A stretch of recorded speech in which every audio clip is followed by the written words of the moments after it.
Saludos amigos, muy agradecido de contar con su sintonía con esta propuesta de la noche por las frecuencias de Teleimpacto. Siempre recordamos, y creo que es oportuno, decirle que pueden seguirnos además por nuestro canal de YouTube, el canal de Propuesta de la Noche.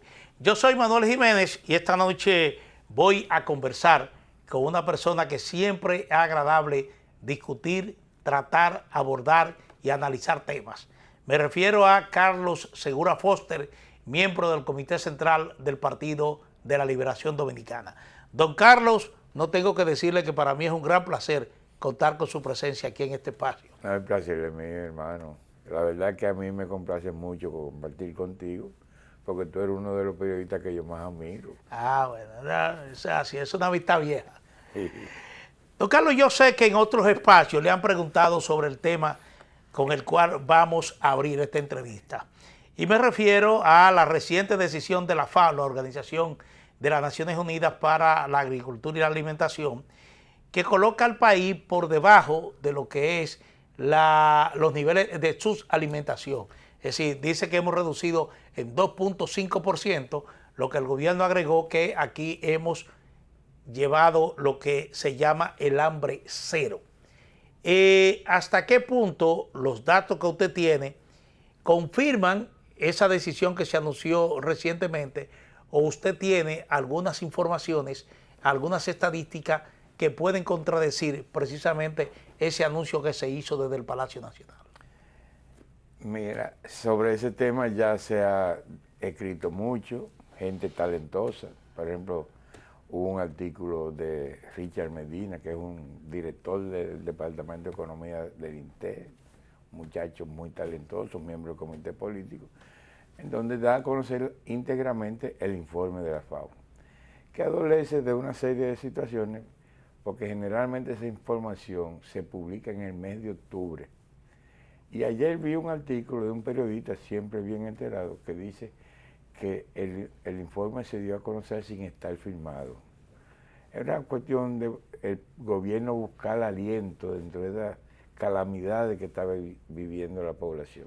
Pero ¿puede ponerse un organismo internacional, por ejemplo, de tanta prestancia como la FAO, a divulgar un artículo, por ejemplo, para complacer, en este caso, digamos, una petición de un gobierno?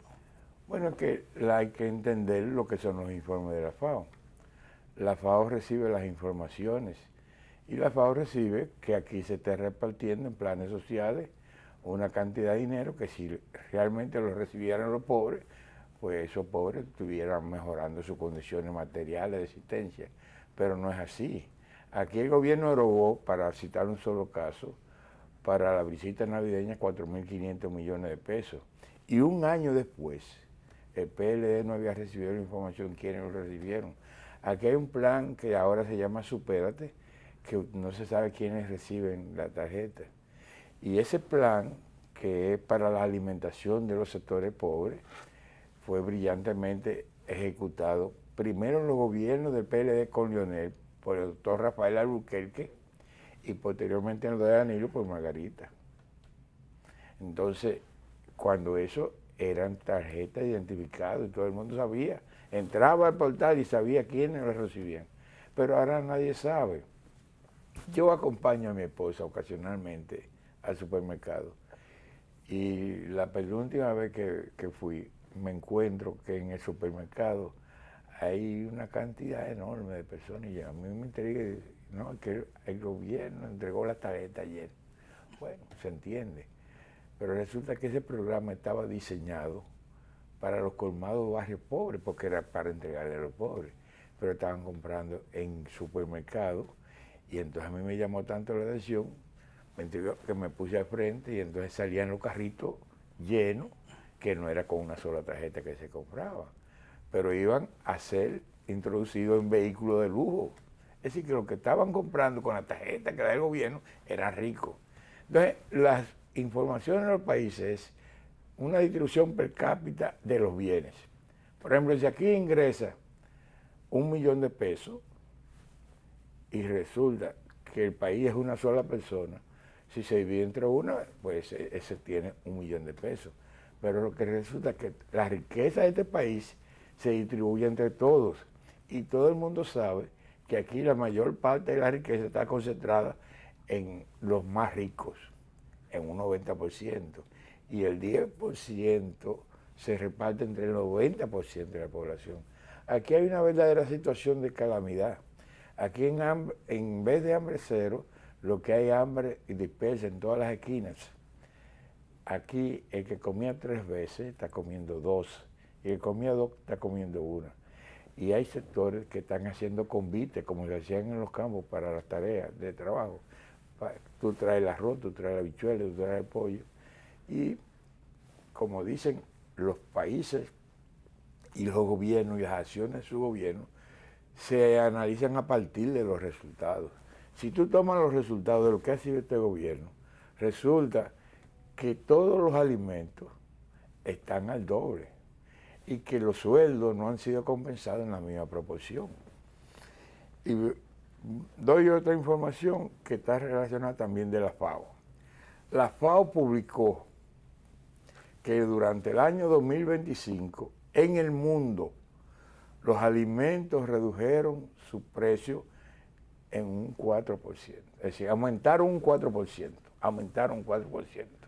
Pero ¿qué resulta? Que cuando tú analizas la economía dominicana, que el crecimiento fue 4.98, te encuentras que siendo la inflación de cerca de 5, en el caso del alimento fue casi 8.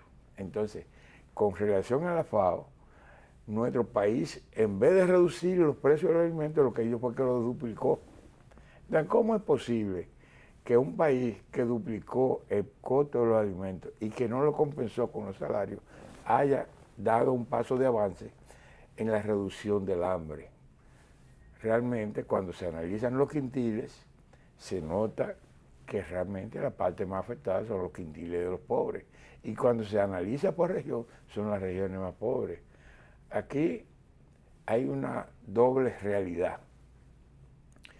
Unos sectores ricos que se han enriquecido mucho más en este que es un gobierno de ricos y que no quiere saber de los pobres y piensa que eliminando a los pobres se elimina la pobreza. Y es todo lo contrario. Aquí, ese indicador, que en los gobiernos del PLD, cuando se recibieron, estaba altísimo, se ha venido reduciendo permanentemente. Sufre un traspié, obviamente, en medio de la pandemia y se eleva un poco. Aquí lo que ha vuelto es a los niveles que se habían alcanzado antes de la pandemia.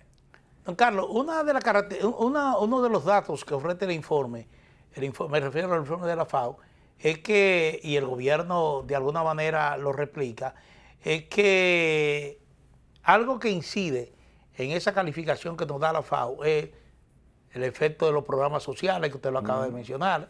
Por ejemplo, los comedores económicos. El gobierno dice que existían tanto y que prácticamente lo ha triplicado el número de comedores económicos, por lo tanto la cantidad de personas que accede a esos comedores también se ha triplicado. El caso, por ejemplo, habla de la producción agrícola en sentido general, dice que también ha aumentado. Es decir, y esto parece ser que se corresponde con una política de Estado, porque ya anteriormente aquí existían lo que son los programas sociales, existían los comedores económicos y de alguna manera se hacía esfuerzo también por aumentar la producción agrícola. No se puede concordar entonces que el mantener esa política de Estado en el tiempo ha dado estos frutos. No, es todo lo contrario, porque si uno se lleva de las propias estadísticas del gobierno, voy por parte, ellos dicen que SUBEN identifica 600,000 hogares afectados por la pobreza, pero sin embargo están repartiendo tarjetas en 1,5 millones de hogares. Entonces, hay 900,000 hogares que no son pobres. Contraste número uno. Segundo contraste, aquí por los planes sociales, en términos relativos, han disminuido su poder adquisitivo, porque es cierto que de manera nominal han aumentado el valor, pero lo que se compra con esa tarjeta han duplicado más allá del aumento su poder adquisitivo. Para ponerte un ejemplo, los pobres o los clases media baja y pobres, realmente el plato que más ingiere es arroz, habichuela, carne de pollo y un trocito de plátano. Y tú lo coges y lo analizas. El arroz pasó de 25 pesos a 50 pesos. La habichuela de 40 pesos a 85 pesos. El pollo de 50 pesos hasta 125 pesos, ha llegado en promedio a 95 pesos. Y el plátano de 15 pesos a más de 35. Entonces, si lo que come la gente permanentemente ha duplicado y los salarios no han sido repuestos en esa misma proporción, pues lógicamente aquí no es verdad que se puede estar comiendo más. Aquí los estudios dicen, el mismo estudio de la FAO que se publica, y yo quiero un poco decirte, no es que el gobierno replique, no. El gobierno le suple a la FAO las informaciones que le sirven de base a la elaboración de esos informes. Entonces, aquí las mismas informaciones que ellos dan, hablan del proceso de su alimentación que afecta a más de 16.000 hogares. En ese mismo informe, lo que pasa es que el informe, el gobierno ha cogido una parte y la ha publicitado con interés de una persona que se está ahogando y está buscando aire. Pero realmente aquí hay una situación calamitosa. Y la otra parte, además de la explicación del salario, aquí las estadísticas oficiales que publica el gobierno dice que aquí la demanda para la alimentación de los ciudadanos se está cumpliendo o satisfaciendo en un 70% con producción nacional y que se está completando con el 30% de importación. Entonces, ¿cómo es posible que se felicite a unas autoridades que encontraron un país supliendo la demanda de los alimentos entre 85 y 90 y lo ha reducido a un 70%? Pero la otra parte, los países producen para satisfacer la demanda de los alimentos de sus ciudadanos, pero también para generar excedentes de exportación. Y entonces, mientras aquí, en los gobiernos del PLD, los volúmenes y los valores de las exportaciones representaban entre el 75 y el 85% del valor de las importaciones, aquí eso ha caído entre 55 y 65. La realidad es que las estadísticas oficiales de este gobierno demuestran que este país está produciendo mucho menos, está importando mucho más del doble, y la gente está pagando los precios más elevados de toda esa historia. Y eso tiene un componente, porque estas personas de ricos vinieron con un plan concebido de privilegiar las importaciones en perjuicio de la producción nacional. Y han hecho un proceso que lo que ha hecho es la desaparición de la mayoría de los pequeños y medianos productores, por una serie de razones, entre las cuales está la parte sanitaria, que me gustaría tratar más adelante. Sí. Entonces ahora realmente han bajado la producción, pero se ha concentrado en unas pocas manos.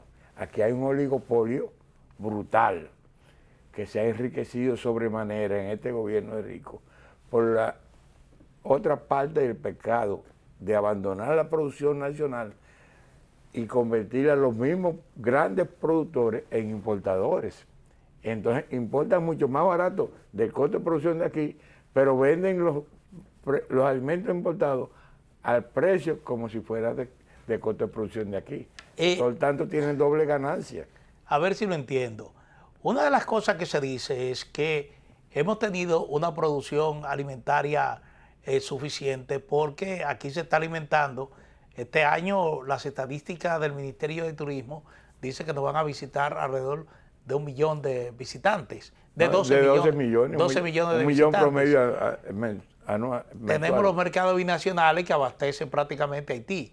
Y dicen que todo eso se ha logrado en base a la producción nacional, el aumento de la producción nacional. No, aquí hay indiscutiblemente oferta. Pero vuelvo y repito, lo que publica el Banco Central dice que los alimentos importados son el 30% del consumo nacional. Mire, los países... Producimos un 70% y un 30% lo importamos. Sí, esas son las informaciones oficiales. Pero un país tiene que tener un ritmo de crecimiento igual o superior al ritmo de la población. Ese fue el éxito del PLD. Tú coges las estadísticas y siempre el crecimiento de PIB estaba por encima del crecimiento de la población. Entonces, creo que mi más admirado dirigente en la parte de PLD, Temo, explicó muy bien eso. Si usted crece 4.5, pero su inflación es 7.5, usted no está generando bienestar. Al contrario, usted está perdiendo, porque usted tiene un diferencial de que está gastando más de lo que está produciendo 3%. Esa es la realidad de nuestro país. Lo que pasa es que aquí las estadísticas, como en toda parte del mundo, es el total de la riqueza dividida entre la población total. Aquí puede venir la cantidad que sea, porque no es la primera vez que los turistas y los visitantes están creciendo, siempre han crecido. Lo que pasa es que en los gobiernos del PLD el ritmo del aumento de la producción por la productividad incluida iba a ritmo del crecimiento de la demanda y la compensación de los salarios por igual. Aquí prácticamente las estadísticas oficiales dicen que la inflación en los gobiernos del PLD, pero muy particularmente los encabezados por Danilo, siempre los alimentos estuvieron por debajo del promedio de la inflación del país. Sí. Por tanto, lo contrario se está produciendo ahora, que siempre los alimentos tienen una inflación superior al promedio de la inflación del país. Bueno, es indudable que la inflación ha estado creciendo. El propio Banco Central te habla de que estamos por encima del rango meta, estamos por un 5, ligeramente superior al 5%. Que hacía bueno, desde los gobiernos de aquí no se rompía el rango meta. Sí. Ahora, ¿cómo se explica en un escenario de seguridad alimentaria, de suficiente producción, cómo se explica entonces que el costo de la vida esté alto? La gente se queja cuando va al supermercado de que está pagando mucho más. Es que ese es el contraste que está ahí tratando de demostrar. Los precios se rigen por la oferta y la demanda. Exactamente. Si usted tiene una oferta adecuada, los precios van a estar estables. Si usted baja la oferta, los precios van a aumentar. Si usted sobrepasa la oferta, los precios se van a deprimir. Eso es regla económica, economía 01. Eso lo domina todo el mundo. Todos los hogares saben que cuando hay abundancia, se compra barato. Pero vuelvo y insisto, según el discurso del gobierno, la oferta está ahí y es abundante. Pues sí, ahí viene la parte. Es que nosotros establecimos una política de control de las importaciones para la salvaguarda de la producción nacional. Por ejemplo, nosotros cuando subatábamos los permisos, lo hacíamos con el precio del permiso más los gastos que incurriera, que ese importador no pudiera vender por debajo del precio adecuado para los productores nacionales. Y por eso nunca las importaciones que son necesarias contradijeron la situación de la porque siempre se mantuvo una política de que cuando escasea un rubro, por razones de producción, por las razones que fuese, entonces se autoriza importar para cubrir realmente lo que es la demanda. Esas importaciones, además de ese control de que no pudieran vender por debajo del precio nacional, tenía el otro ingrediente. Nadie podía importar si no compraba la producción nacional. Si usted quería importar papa, usted tenía que comprar papa. Si usted quería importar la habichuela, usted tenía que comprar la habichuela de producción nacional. Por tanto, lo que había era un equilibrio entre los precios de las importaciones con el de aquí. No sucede lo mismo en este gobierno.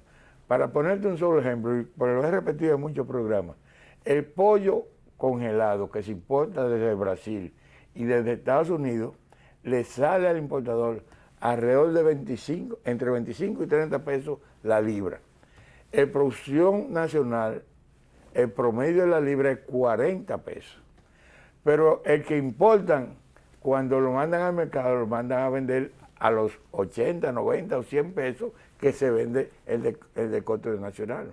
Por tanto, los mismos productores de esa mercancía están privilegiando las importaciones porque le ganan más. Y todo comerciante lo que quiere es ganar más. Esa es la realidad. Y por eso aquí, a pesar de la oferta, aumentar los precios. Aquí nunca había habido un aumento tan brutal como ha habido en este gobierno de los alimentos. Y eso tiene mucho que ver con que este gobierno abandonó los programas sanitarios. Bueno, vamos precisamente a abordar ese tema después de estos compromisos comerciales, don Carlos. Así que adelante.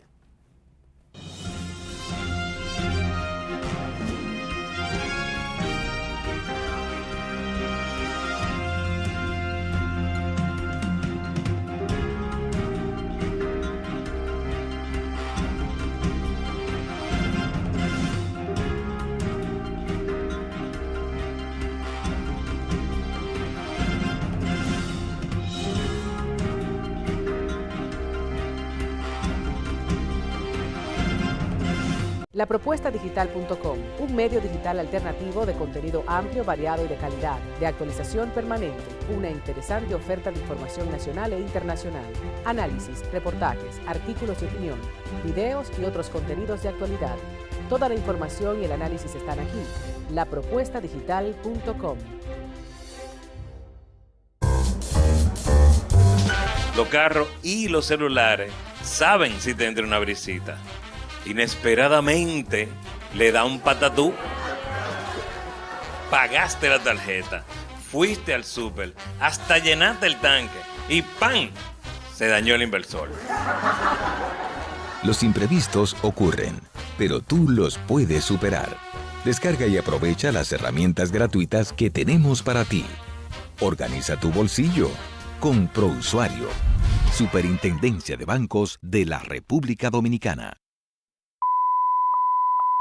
Históricamente, para ir o venir del sur, tomar este camino era resignarse a avanzar con dificultad y lentitud. Todos se encontraban en el mismo punto, uno donde el combustible se consumía rápido. Hoy cambiamos la historia a uno de los cruces más transitados de todo el país. Túnel Expreso Plaza de la Bandera, una vía rápida y segura que conecta la capital con el paso a desnivel de Pintura, conectando también con la zona sur del país, con más de 1 kilómetro de túnel, 4 carriles y libre de semáforos para que nuestra nación siga avanzando con la bandera en alto. Sigamos cambiando. Gobierno de la República Dominicana.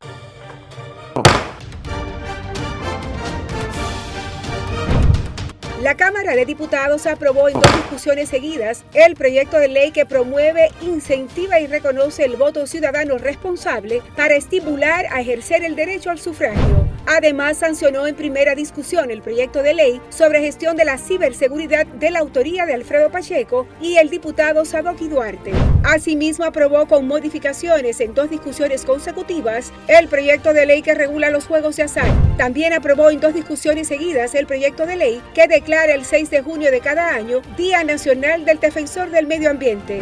Y en otro orden, Alfredo Pacheco, presidente del órgano legislativo, presentó 3 obras de la autoría del exdiputado Ramón Ceballo, las cuales definió como una ayuda para el ejercicio del liderazgo responsable en el país. Estas son Manual de Procedimiento Parlamentario, El Sol Enfermo y la Salud Mental y Sociedad.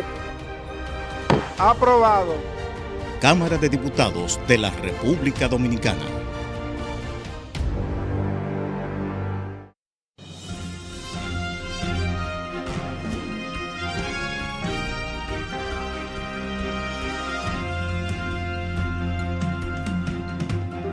Bueno, estoy con Carlos Segura Foster. En la introducción olvidé decir parte de su currículum. Fue administrador del Banco Agrícola de la República Dominicana y actualmente es miembro del Comité Central del Partido de la Liberación Dominicana. Don Carlos, se conoció así de repente que Estados Unidos había suspendido temporalmente las importaciones de mango porque apareció una plaga que estaba afectando al mango. Recientemente se habló de que hay una espiga del arroz que igualmente, incluso el ministro de Agricultura creó una comisión para combatir ya esa presencia de esa plaga también en el arroz. Pero ya tenemos desde hace mucho tiempo la fiebre porcina. Mucha gente le quitó la africana, pero la fiebre porcina ya la tenemos presente aquí. ¿Qué está pasando? Bueno, si tú me permites hacer un ejercicio como nos enseñó don Juan Bosch, los hechos hay que analizarlo en desarrollo, de su inicio y su consecuencia. Ahora mismo estamos pagando el precio del descuido en el caso del mango y el caso del arroz que tú citaste. La mosca de la fruta nunca ha dejado de existir en nuestro país. Lo que pasa es que siempre se había controlado y ahora se perdió el control. Pero tú me permites, porque esto nace desde el origen del gobierno y tiene mucho que ver con la cancelación del personal que dirigía los programas sanitarios, el personal que vigilaba puertos, aeropuertos y fronteras. Es un personal generalmente profesionales, que además adquieren conocimientos adicionales, que tienen un sueldo similar al resto de los personales, pero reciben compensaciones, porque es un servicio permanente. El que trabaja en la parte sanitaria y en vigilancia de puertos, aeropuertos y fronteras principalmente, no puede abandonar nunca su servicio.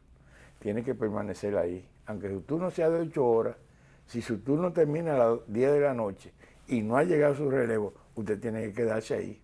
Y si el relevo no llega en la noche, usted tiene que amanecer ahí. Por tanto, esos puestos, cuando la gente llegó a este gobierno, eran apetecidos. ¿Cuánto gana? ¿Y cuánto le pagan? Y le dan vehículos. Y entonces comenzaron a quitar a esa gente. Y resulta que se armó el caos. El caos comienza con la peste porcina africana, ese es el nombre correcto. Pero aquí se generalizó fiebre porcina por el evento del 79, justamente cuando gobernaban los abuelos, los actuales gobernantes. Pero aquella vez, gracias a Orlando Sánchez Díaz, que dirigió un programa, y el apoyo del presidente, aquí se radicó en poco tiempo y se repobló en un tiempo adecuado. Ahora, estas autoridades, cuando el mismo Orlando Sánchez Díaz, en noviembre del 20, dijo, aquí está sucediendo lo mismo que nos sucedió en el 79. Las autoridades minimizaron, como es su costumbre, negaron la existencia, vinieron a reconocerla a mediados del 21, cuando ya era inminente eliminar todos los cerdos. Aquí han desaparecido todos los pequeños y medianos productores. Aquí la producción de cerdo está concentrado entre 5 y 10 grandes empresas. ¿Qué de gravedad ha tenido como consecuencia? Bueno, lo que afecta mucho el pequeño productor. Se decía antes que el cerdo era como la alcancía de los pobres. Sí. Pero ¿qué ha traído estadísticamente esos resultados? Aquí el país producía entre el 80 y el 90% de la demanda nacional porcina. Estoy hablando carne para el consumo humano y materia prima para la empresa de embutido, muy eficiente de nuestro país. Pero que resulta que ahora nosotros estamos produciendo entre el 10 y el 20 y estamos importando entre el 80 y 90, que era lo inverso de cuando esta gente llegaron. Consecuencia del descuido, de haber sustituido el personal, eso. Entonces a partir de ahí es una secuencia de una plaga promedio por año. Al año siguiente se presentó un virus en la leguminosa que diezmó la producción de habichuelas, que era del 65% de la demanda, y nosotros importábamos el 35%, entonces lo convertimos en producir apenas el 25% e importar el 75% de la habichuela. Sigue la aparición de plaga y aparece al año siguiente el ácaro de la musácea. Consecuencia, las exportaciones de banano, éramos líderes, pasamos al quinto y sexto lugar. De 360 millones de dólares que exportábamos, bajamos a no más de 240 millones. Prácticamente a la mitad se redujo la exportación de banano. No termina ahí la situación. Este programa sanitario que nosotros, en aquella ocasión que nos apareció la mosca del Mediterráneo, que no es la misma mosca de la fruta, yo recuerdo. nosotros la enfrentamos, pero dejamos establecido un programa de vigilancia sanitaria a través de trampas que nos exigieron, donde nos exigían una, poníamos 2, el doble.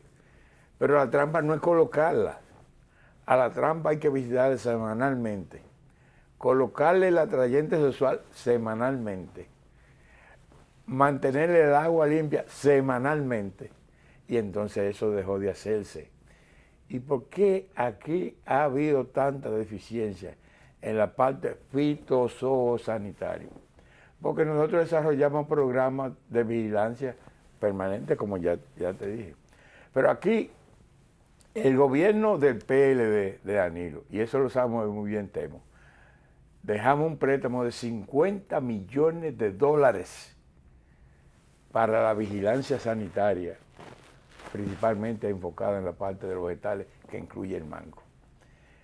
De ese proyecto, el personal calificado fue cancelado, como se cancelaron los que especializamos en producción en ambiente controlado.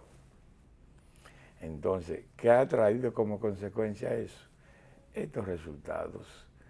Ese préstamo, otorgado por el BID en el 19, comenzado a ejecutar en el 20, en el 21 chapearon el personal que trabajaba en eso.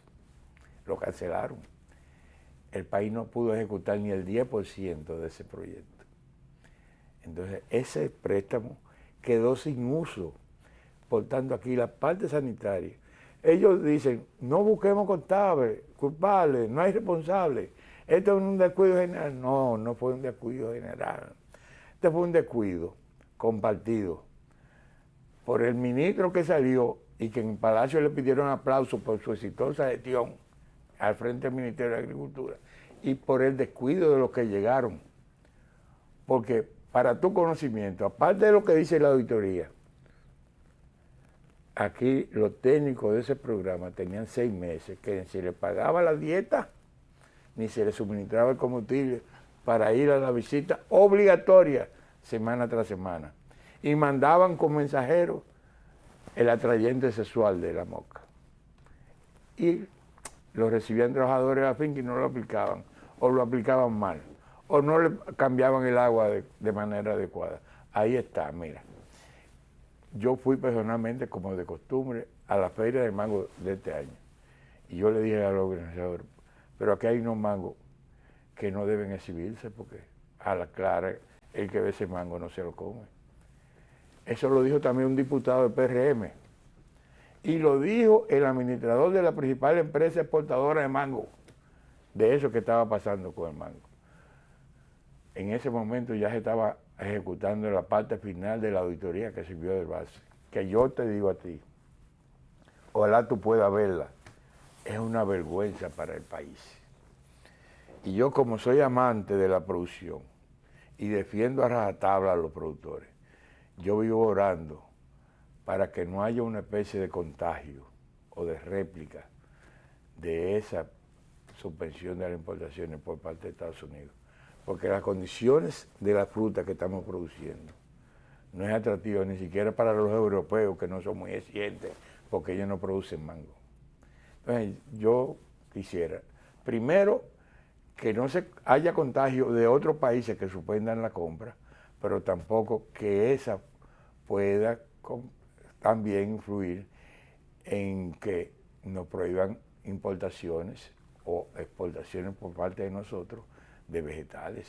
Sí. Porque no es la mosca de la fruta no solamente afecta también los aguacates, a toda la fruta. Lo que él quiere la importancia, porque el mango, que nosotros teníamos un programa tan eficiente, además de las trampas y del mantenimiento, que nosotros le comprábamos a los muchachos o a esos ciudadanos que viven recogiendo, para que todos los mangos que goteaban, porque cada mango que gotea maduro y se queda en el suelo, es un vector de la mosca, porque la mosca se le sienta y entonces se reproduce. Entonces nosotros compramos el mango maduro goteado a peso por unidad. No era el precio, pero era un programa que el que iba a una mata y recogía 500 mangos y se ganaba 500 pesos. Pero además pusimos puestos para el desperdicio de las cáscaras y de las semillas de quienes separan a comprar y se comen un mango, en vez de tirarlo al suelo, tenían que tirarlo en esos sectos. Entonces, fue un programa que controló, pero eso se descuidó. Y eso que ahora se cristaliza con la suspensión, las autoridades norteamericanas se lo vienen advirtiendo al país a través de Cancillería y la Presidencia, a su vez referido al Ministerio de Agricultura, desde los años 2022-2023. Bueno, es evidente porque... Y no actuaron, y ahí están las consecuencias. Un daño de una inversión, óyeme, de 20 años, que multiplicó por 10 las plantaciones de mango y que multiplicó por 6 las plantas para exportar mango. Ese es el daño y esa confianza en inversión a plantaciones que son de largo plazo que nos puede perjudicar a nuestro país. Sí. Me llamó la atención que cuando se produjo un comunicado del Ministerio de Agricultura como respuesta al anuncio que había hecho el Departamento de Comercio de los Estados Unidos de que suspendía provisionalmente las importaciones de mango desde República Dominicana, hablaba de reactivar la comisión que se había designado para enfrentar precisamente la mosca de la fruta. Y entonces, si estamos hablando de reactivar, era que esa comisión en algún momento entró en receso. Bueno, es que el que ahora mismo dirige la parte sanitaria del Ministerio de Agricultura fue reintegrado y fue el que dirigió el programa de la mosca mediterráneo cuando nosotros éramos gobierno. Esa es la situación. Esos descuidos es lo que han traído esta consecuencia. Lamentablemente, aquí ha habido una falta de aprecio y apoyo a la producción nacional y de protección a los productores para privilegiar las importaciones y a los ricos. Porque en definitiva este es un gobierno de ricos que lo único que le preocupa es favorecer a los ricos. Y por eso aquí se ufanan de que vivimos en el país de Alicia y su maravilla, cuando la realidad es que a la gente se lo está llevando, como dicen en los barrios, el mismo diablo. Sí. Bueno, don Carlos, hemos abordado ampliamente el tema agropecuario. Yo quisiera que tratemos ya en esta última parte próxima del programa el tema político igualmente. Así que vamos a hacer una pausa y retornamos en breve.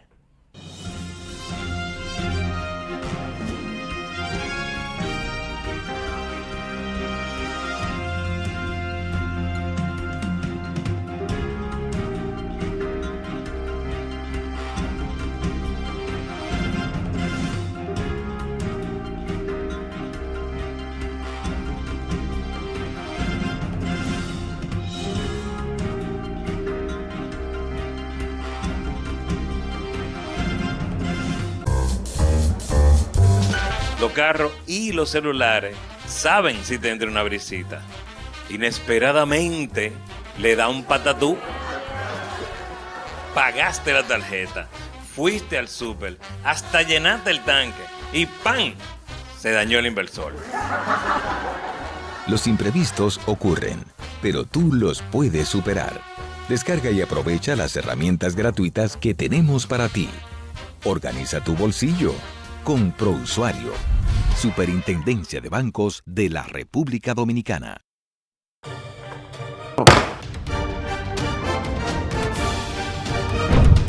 La Cámara de Diputados aprobó en 2 discusiones seguidas el proyecto de ley que promueve, incentiva y reconoce el voto ciudadano responsable para estimular a ejercer el derecho al sufragio. Además, sancionó en primera discusión el proyecto de ley sobre gestión de la ciberseguridad de la autoría de Alfredo Pacheco y el diputado Sadoki Duarte. Asimismo, aprobó con modificaciones en 2 discusiones consecutivas el proyecto de ley que regula los juegos de azar. También aprobó en 2 discusiones seguidas el proyecto de ley que declara el 6 de junio de cada año Día Nacional del Defensor del Medio Ambiente. Y en otro orden, Alfredo Pacheco, presidente del órgano legislativo, presentó 3 obras de la autoría del exdiputado Ramón Ceballo, las cuales definió como una ayuda para el ejercicio del liderazgo responsable en el país. Estas son Manual de Procedimiento Parlamentario, El Sol Enfermo y la Salud Mental y Sociedad. Aprobado. Cámara de Diputados de la República Dominicana.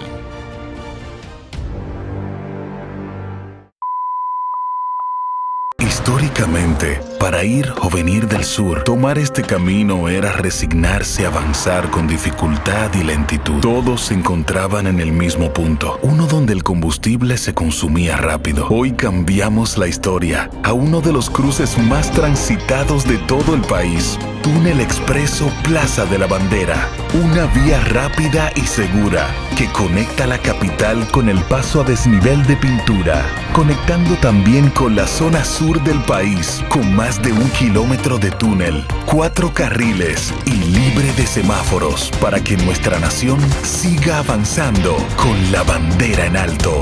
Sigamos cambiando. Gobierno de la República Dominicana. Lapropuestadigital.com, un medio digital alternativo de contenido amplio, variado y de calidad, de actualización permanente, una interesante oferta de información nacional e internacional, análisis, reportajes, artículos de opinión, videos y otros contenidos de actualidad. Toda la información y el análisis están aquí. Lapropuestadigital.com.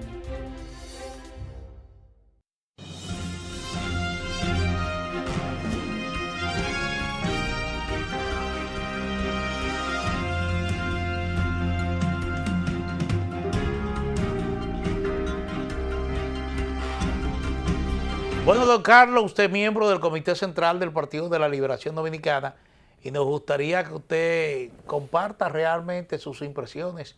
¿Cómo está el PLD? Bueno, nosotros hemos superado los resultados que nosotros nos habíamos propuesto por un trabajo conjunto que tiene mucho que ver con la decisión de hacer ruedas de prensa semanales. Es parte de lo que recibimos de enseñanza de don Juan, que acostumbró a eso. Entonces, en esas ruedas de prensa semanales, nosotros planteamos los problemas que nos están afectando, pero señalamos cómo resolver esos problemas. Entonces, esa certeza que tiene la población de que con el PLD se vivía mejor, y ahí están los indicadores. Los mayores índices de crecimiento del Producto Interno Bruto son del PLD. Los mejores indicadores del control de la inflación son los de los gobiernos del PLD. Eso está en la mente de la gente. Y por eso fue la gente, no nosotros. No fue ningún mercadólogo que dijo. Fue el pueblo que espontáneamente dijo, hay que volver al PLD, porque con el PLD vivíamos mejor. Y con la vuelta del PLD volveremos a vivir bien. Entonces estamos trabajando en ese fortalecimiento. Vamos por buen camino. Hemos estimulado que la gente que más o menos que tiene buena proyección en cada uno de los municipios, distritos municipales, circunscripciones, se promueva, porque es una manera de que nos permita a la población identificar con quién tiene preferencia, porque en definitiva este país no puede continuar por el derrotero que nos ha llevado este mal gobierno. Este país necesita la mano diestra de los que han gobernado como presidente y los equipos que han integrado en los gobiernos del PLD, para que nosotros volvamos a recuperar la ruta de crecimiento, de desarrollo y bienestar colectivo de todos los ciudadanos, pero poniéndose mucho énfasis en los más necesitados. Ahí mismo donde usted está sentado, otro miembro del Comité Central del Partido del PLD hace un tiempo, me decía, el PLD vive su mejor momento. Así es. Pero el principal reto del PLD es escoger un candidato a la presidencia de la República que pueda realmente conectar con esa gran masa que a ustedes le dio el favor del voto en periodos anteriores. ¿Se puede apostar a eso? No, yo agrego a ese criterio que es cierto que nosotros salgamos del proceso de cogencia de las candidaturas sin lastimarnos mutuamente, en armonía. La unidad... Pero parece que eso no siempre ha sido un norte en el PLD. Bueno, es no. decir, después que se coge un candidato, mantener la unidad interna. Mira, el caso de Abel Martínez, el más reciente, ahí realmente no se practicó esa unidad interna. Todo lo contrario, Manuel. Nosotros tenemos una historia bellísima de candidatos que compiten y que los perdedores hacen bembita, expresan quejas, pero se quedan en su partido. Lo hizo en su momento Jaime David, en otro momento Jaime David, primero con Danilo y después con Leonel. Lo hizo Danilo cuando recibió el golpetazo de Leonel. Pero no lo hizo Leonel, que dividió el partido. Todo Con consecuencias severas. Todo lo que hicieron Bembitas se quedaron en su partido. Yo estaba presente cuando alguien propuso, vámonos de aquí, que aquí no tenemos esperanza. Y Danilo dijo, este partido no lo divido yo. Y entonces mandó a toda su tropa que él dirigía a trabajar por el triunfo de Leonel en el 8. Porque él dijo, la única manera que yo tengo de ganar en el 12 es si yo hago eso ahora. Y le dio resultado. Y le dio tantos resultados que el ejercicio gubernamental del 12 al 16 fue lo que creó las condiciones para que en el 16 el candidato presidencial del PLD obtuviera el mayor porcentaje de votos de la historia de todas las elecciones, 62%. Pero más que eso, si se analizan los votos de esas elecciones, por primera y única vez el PLD por sí solo superó la franja del 50%. Nosotros nos fuimos al proceso porque se gana o se pierde por mucho o por poco. Con una blanqueada de 9-0 es lo mismo que perder 9-8. Es una derrota. Entonces quien perdió no solamente cometió el pecado de irse, sino que se alió con el contrincante e hizo posible de que por lo menos en la primera vuelta lograra el triunfo, porque en la primera vuelta no tenía ninguna posibilidad si no se hubiese hecho ese acuerdo en 25 provincias, candidaturas comunes para las congresionales y municipales. Esa es la realidad. Esa es la realidad. La única vez que el candidato perdedor se fue y dividió fue en el 19 para las elecciones del 20. Y lo que pasó en el 24, ahí está la historia. El uso abusivo de recursos, convirtiendo a las cajas chicas, a las instituciones de gobierno en cajas chicas para favorecer y lograr un triunfo inmerecido, está ahí. Caso Senasa es el principal ejemplo que causó tanta muerte a este país. Pero no escapa el escándalo, la situación escandalosa del Banco Agrícola, que se convirtió en una caja chica, favoreciendo a gente que ni por asomo sabían lo que era agricultura, con el único objetivo de que votara por ellos, o que se cambiara de partido, o que se quedara junto con su familia en su casa, creando una atención que permitió que los votos que ellos tenían, en términos relativos, le crearan una mayoría. Sí. Usted habló del Banco Agrícola, recuerdo ahora, vi que anunciaron en el sur del país un programa nuevo, y es un programa que se le está canalizando préstamos a tasa cero, sobre todo a jóvenes, para integrarlo a la producción agrícola y de paso aumentar la producción nacional, pero a tasa cero. Te doy una primicia. Sí. Ese programa ha servido para muchas francanchelas, muchas fiestas, muchos dispendios. Hay gerentes que han terminado su carrera en el banco por tratar de evitar esa situación. Y los resultados están ahí. Los resultados, primero, la tasa cero, filosóficamente, no es conveniente. Danilo dijo, vamos a reducir la tasa de interés de los préstamos para favorecer a los productores, pero hacerlo preservando la institución. Nosotros bajamos la tasa que encontramos entre el 18 y el 24 al 8 y 10. ¿Qué significa eso? A cada productor que pagaba que tenía $1 millón de pesos en deuda y pagaba 180,000 pesos de intereses en un año, lo pusimos a pagar solamente 80,000. Pero se preservó la institución. Estas autoridades, es decir, mira que nosotros elevamos de 18 al 8, son 10. Esta gente encontraron 8, entonces inventaron tasa cero. Y mire, la mayoría de los 5,000 millones de pesos, que fueron los iniciales de ese programa, se prestaron a instituciones estatales más de 1.200 millones. Y a grandes empresarios, multimillonarios. ¿Para tasa cero? A tasa cero. Entonces, perjudicaron y destruyeron la estabilidad financiera de una institución que nosotros, a pesar de la reducción mayor que hicimos en la tasa de interés, le preservamos a la institución. Por eso el banco siguió actuando. Pero ahora el Banco Agrícola está en una situación de letargo. Esta mañana me decía un agricultor, de una cosecha que dura 3 meses, que tiene 2 meses esperando una solicitud de préstamo, un cliente que nunca en la historia se ha retrasado con un préstamo. Hay programas tan icónicos como el peso por peso, que es aquel ahorrante que para no retirar su ahorro recurren hasta un 90% de préstamo, con un pequeño diferencial entre lo que recibe y lo que paga, que eso está durando entre 10 y 15 días.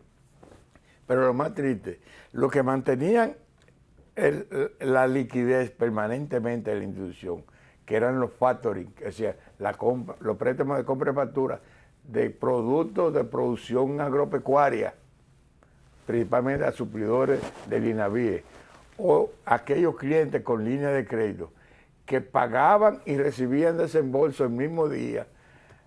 Esta gente se toman hasta 3 meses y resulta que la gente de los factoring han preferido irse a la banca privada, aún pagando el doble de los intereses, por no tener el retraso de un banco que prácticamente ha dejado de existir a favor de la producción nacional. Lo mismo que lo de la línea de crédito. Por eso aquí lo que ha quedado es una situación que ahora se han inventado un programa que para remediar la situación de la institución, y han comenzado con un remedio tan malo que lo único que han saneado y han descargado la cartera fueron aquellos préstamos que fueron objeto de denuncia como consecuencia de la auditoría externa de los años 23 y 24. Primicia. Primera persona que recibe esa información. Y es una lástima que eso haya sucedido y que esa institución haya caído en esa situación.